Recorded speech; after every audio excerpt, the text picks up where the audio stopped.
Hello friends, पिछले video में हमने शेल मॉडलिंग के बारे में पढ़ा था कि शेल मॉडलिंग क्या होती है, जो कि एक एक्सपेंडेबल पैटर्न जो टाइप होता है कास्टिंग्स का, क्लासिफिकेशन ऑफ कास्टिंग में उसका एक टाइप था। अब उसी में हम आगे बढ़ते हैं और जो नेक्स्ट प्रकार का जो उसका टाइप होता है वह देखते हैं। तो आज हम इस वीडियो में पढ़ेंगे इन्वेस्टमेंट कास्टिंग के बारे में कि इन्वेस्टमेंट कास्टिंग क्या होती है। तो इन्वेस्टमेंट कास्टिंग जो रहती है इसमें हम पैटर्न बनाने के लिए वेक्स का यूज करते हैं। इसमें हम सैंड मॉडलिंग की तरह इसमें सैंड नहीं लेते हैं, मॉडलिंग बनाने की जरूरत नहीं पड़ती है। इसमें हम जो वेक्स रहती है वेक्स को पहले पिघलाकर किसी डाई में डाल लेते हैं। जिस शेप का हमें ऑब्जेक्ट बनाना रहता है उस शेप का जो है वो वेक्स तैयार कर लेते हैं, वेक्स का पैटर्न, और फिर हम उसे उस पर जो है वो कास्टिंग करते हैं। तो किस प्रकार से हम इस प्रोसेस को करते हैं वह देख लेते हैं कि इन्वेस्टमेंट कास्टिंग जो रहती है इसे किस प्रकार से हम करते हैं।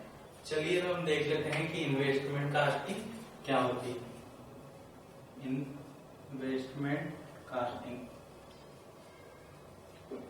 इसमें इन्वेस्टमेंट कास्टिंग में हम जब पैटर्न बनाते हैं तो पैटर्न बनाने के लिए हमें सबसे पहले एक मेटलिक डाई लेना पड़ता है जो कि उसी शेप की होती है जिस शेप का हमें पैटर्न ऑब्जेक्ट बनाना रहता है। तो पहले हम उस ऑब्जेक्ट को बनाने के लिए उस शेप का एक पैटर्न बनाते हैं। पैटर्न बनाने के लिए हमें एक ये इस प्रकार से मेटलिक डाई रहती है, उसका ये मेटलिक डाई है।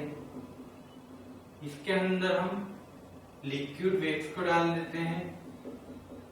तो इसके अंदर हम लिक्विड वेक्स को डाल देंगे। यहाँ से जो है लिक्विड वेक्स को हम इसके अंदर डाल देंगे।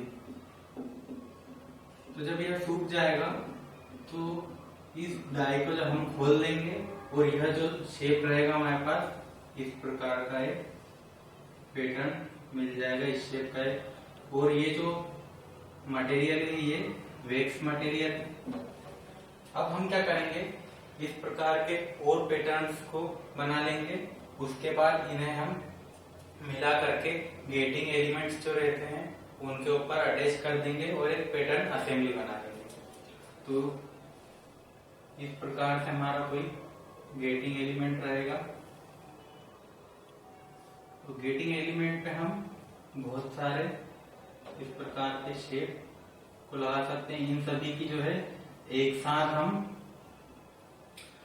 साथ कास्टिंग प्राप्त कर सकते हैं। तो ये जो इन्वेस्टमेंट कास्टिंग प्रोसेस रहती है इसका फायदा ही यही रहता है कि इसे हम मास प्रोडक्शन में यूज करते हैं। तो जरूरी नहीं है कि आप इसी शेप का जो है दूसरा पैटर्न भी बनाएं। अगर आपको दूसरा शेप चाहिए तो आप उसमें वह भी बना सकते हैं। तो इस प्रकार से हम इसमें पैटर्न्स लगा देते हैं बहुत सारे।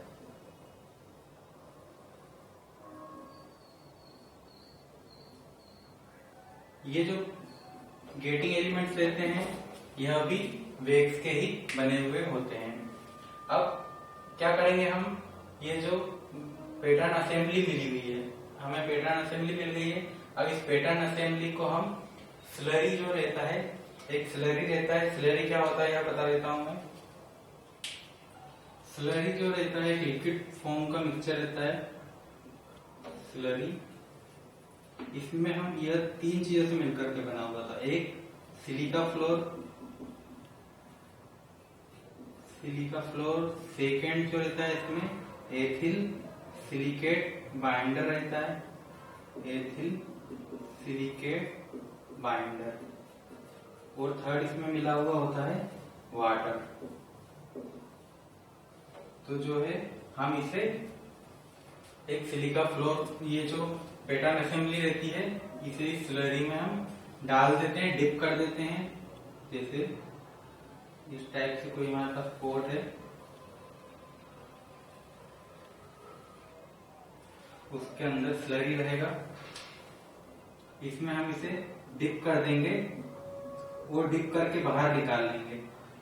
डिप करने के बाद जो स्लरी रहेगा ये पैटर्न असेंबली के ऊपर पूरा आ जाएगा। मतलब पैटर्न असेंबली जो है वो स्लरी से मतलब स्लरी इसके ऊपर पूरा लगा रहेगा हर तरफ। उसके बाद इस पर हम जो है सिरेमिक मटेरियल के फाइन ग्रेन पार्टिकल्स को हम इनके ऊपर डालते हैं। तो जिससे क्या होता है कि जो सिरेमिक पार्टिकल रहते हैं स्लरी में जो बाइंडर है उसके कारण वह इस पर चिपक जाता है। तो जो सिरेमिक मटेरियल है वो इसके ऊपर चिपकता जाता है और फिर उसके बाद हम यही प्रक्रिया को 3-4 बार, जितनी बार हमें जो प्रोसेस को हम दोहराते हैं, जिससे क्या होता है इसके ऊपर जो थिकनेस रहती है शेल की, सिरेमिक पार्टिकल्स के कारण एक शेल बन जाती है। तो वह उसकी थिकनेस हमें जितनी चाहिए उस हिसाब से हम इसमें इसको डिप करेंगे और इस प्रोसेस को जो है रिपीट करेंगे। तो जब हमें इसकी शेल मिल जाएगी, एक थिकनेस की, डिजायर्ड थिकनेस की एक शेल मिल जाएगी, उसके बाद हम इसे ओवन में ले जाएंगे। ओवन में ले जा करके इसे हीट कर देंगे। हीट अप करने से क्या होता है, जो वैक्स मटेरियल रहता है वह लिक्विड फॉर्म में कन्वर्ट हो जाता है और वह बाहर निकल जाता है। इसके बाद जो कुछ ट्रेसेस बच जाते हैं इसके अंदर वैक्स मटेरियल के, तो उन ट्रेसेस को बाहर निकालने के लिए हम इसे 650 डिग्री सेंटीग्रेड तक हीट सप्लाई करते हैं और उसके बाद जो है पूरे वैक्स पार्टिकल, वैक्स के जो ट्रेसेस रहते हैं वह भी सारे इवोपरेट हो जाते हैं। अब जबकि इसमें सारे जो वेपर पार्टिकल्स है, वो जो वैक्स के पार्टिकल्स है वो सारे हट गए हैं, तो उसके बाद हमें यह इस शेप की जो है केविटी एक शेल के अंदर मिलती है। तो हम क्या करते हैं, जिस भी मटेरियल का हमें ऑब्जेक्ट चाहिए रहता है उसे लिक्विड फॉर्म में इसके अंदर हम पोर कर देते हैं, इसके अंदर लिक्विड मटेरियल को डाल देते हैं और उसके बाद उसे हम सोलिडिफाई होने देते हैं। और जब वह सोलिडिफाई हो जाता है उसके बाद जो सिरेमिक की शेल रहती है उसे हम तोड़ करके और जो हमारी कास्टिंग रहती है उसे निकाल लेते हैं और हमें इस प्रकार की कास्टिंग मिलेगी और उसे फिर हम यहाँ से जो है मशीनिंग के द्वारा इसे अलग कर सकते हैं और हमें अलग अलग ऑब्जेक्ट मिल जाएंगे। तो इस प्रकार से जो है हम इन्वेस्टमेंट कास्टिंग को करते हैं। इसमें अगर हमें गेज डिफेक्ट से इसे बचाना है तो इसे हम वैक्यूम चेम्बर में करेंगे, तो जो गेज डिफेक्ट है वह बहुत कम होंगे या नेग्लिजिबल होंगे। इसके बाद अलावा जो है इसमें इन्वेस्टमेंट कास्टिंग जो प्रोसेस रहती है इसमें सरफेस फिनिश और स्मूथनेस अच्छी रहती है, एक्यूरेसी इसकी अच्छी रहती है। उसके बाद इसका जो डायमेंशन है मतलब इसको हम छोटे ऑब्जेक्ट के लिए यूज करते हैं, स्मॉल ऑब्जेक्ट्स के लिए, और जिनके हाई मेल्टिंग पॉइंट रहते हैं उनके लिए भी हम इसे यूज कर सकते हैं। इसकी कॉस्ट जो रहती है इस प्रोसेस की वह हाई रहती है, इसीलिए हम कुछ मटेरियल्स के लिए ही इसका यूज कर सकते हैं जिनमें हमें स्मूथनेस और एक्यूरेसी प्रोडक्ट जो ऑब्जेक्ट रहता है उसकी अच्छी चाहिए रहती है। इसके एप्लीकेशन जो हैं, एप्लीकेशन देख लेते हैं इसके एप्लीकेशन क्या क्या रहते हैं। इसका जो पहला एप्लीकेशन है